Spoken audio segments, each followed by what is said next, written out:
Hello மக்களே, இப்படி ஒரு வாட்டி சட்னி பண்ணி பாருங்கள். கண்டிப்பாக 4 தோசை சாப்பிட்ற இடத்துல 10 தோசை சாப்பிடுவீங்க. இதுக்கு சின்ன வெங்காயம், பச்சை மிளகா, காஞ்ச மிளகா, பூண்டு, புளி, கருவேப்பிலை, கொத்தமல்லி இவ்வளோ தான் வேணும். இதை நம்ம பச்சையாக அரைச்சிக்கலாம். எல்லாத்தையுமே ரொம்ப நைஸாக அரைக்கக்கூடாது, கொஞ்சம் கூட தண்ணி ஊற்றக்கூடாது. இது எல்லாத்தையும் போட்டுக்கோங்க. புளி, கொத்தமல்லி, பச்சை மிளகா, காஞ்ச மிளகா, கருவேப்பிலை, வெங்காயம், கொஞ்சம் உப்பு போட்டு இது எல்லாத்தையும் நான் சும்மா பல்ஸ் மோடில் அரைச்சி எடுத்துக்கலாம். கொஞ்சம் கூட தண்ணி போடக்கூடாது, கொஞ்சம் குறப்பாக அரைச்சி எடுத்துக்கணும். பாருங்கள் எப்படி இருக்குன்னு. இந்த மாதிரி அரைச்சி எடுத்துக்கணும். இதுக்கு நான் வேறு எதுவுமே தேவையில்லை.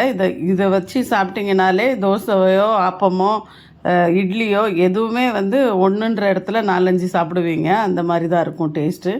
இதுக்கு வெறும் நம்ம தாளிச்சிடலாம்.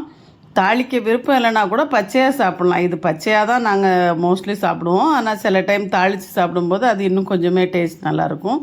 அதுக்காக தான் தாளிக்கிறேன். கொஞ்சோண்டு கடுகு தாளிச்சிக்கோங்க. கடுகு, கொஞ்சம் சீரகம் போட்டுட்டு கருவேப்பிலை போட்டு இந்த அரைச்சி வச்சுருக்க சட்னியை அப்படியே சும்மா பரட்ட வேண்டியது தான். ஜாஸ்தி கொதிக்க விட தேவையில்லை. அதை வெறும் சும்மா 2 கிண்டிக்கிட்டு நிறுத்திட வேண்டியது தான் கேஸை. அந்த பச்சை வாசம் அப்படியே தான் இருக்கணும். அப்போ தான் நல்லாயிருக்கும். அது வெந்து இதாக தேவையில்லை. இப்படி செஞ்சு பாருங்கள், ரொம்ப நல்லாயிருக்கும். சாப்பிட இன்னும் கொஞ்சம் சாப்பிட்லாமா அப்படின்னு இருக்கும். ஆனால் சட்னி ரொம்ப கம்மியாக தான் தேவைப்படும். நிறைய நம்மளால் ரொம்ப சட்னி சாப்பிட முடியாது. ஆனால் ரொம்ப காரமாக, புளிப்பாக, டேஸ்ட்டாக வேறு மாதிரி ஒரு டேஸ்ட் இருக்கும். ரொம்பவே நல்லாயிருக்கும். கண்டிப்பாக ட்ரை பண்ணுங்கள். இதை எப்படி பண்ணணுன்னு. வெறும் பாருங்கள், 2 டைம் சும்மா கிண்டி விட்டு எடுத்துடலாம். இது கூட நான் ஆப்பம் தான் சுட்டிருக்கேன். 2 ஆப்பத்துக்கு ஒரு சின்ன ஸ்பூன் அளவுக்கு கூட சட்னி காலியாகாது. அந்த அளவுக்கு அது நல்லாயிருக்கும். அதை நம்ம தொட்டு சாப்பிட்ற மாதிரி தான் இருக்கும். ஆனால் டேஸ்ட் ரொம்ப சூப்பராக இருக்கும். இதுக்கு நான் ஆப்பம் சுட்டுக்கிறேன். ஆப்பமும் எவ்வளோ அழகாக வந்திருக்கு பாருங்கள். ஆப்பம் ரெசிபி நான் போட்டிருக்கேன், நீங்கள் வேணால் போய் பாருங்கள். இப்படி ஆப்பத்தை நல்லா சுட்டு எடுத்து அந்த சட்னியை வச்சு சாப்பிட்டிங்கன்னா ரொம்ப நல்லாயிருக்கும். நீங்கள் கண்டிப்பாக செஞ்சு பாருங்கள்.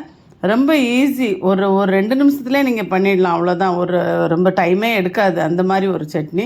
வெறும் அரைச்சிக்கோங்க. இல்லைன்னா நீங்கள் இது இருந்தால் இடிச்சிக்கோங்க. சும்மா நம்ம கல் மாதிரி இருக்கு இல்லையா, அந்த கல்லில் வச்சு இடித்து எடுத்துக்கோங்க.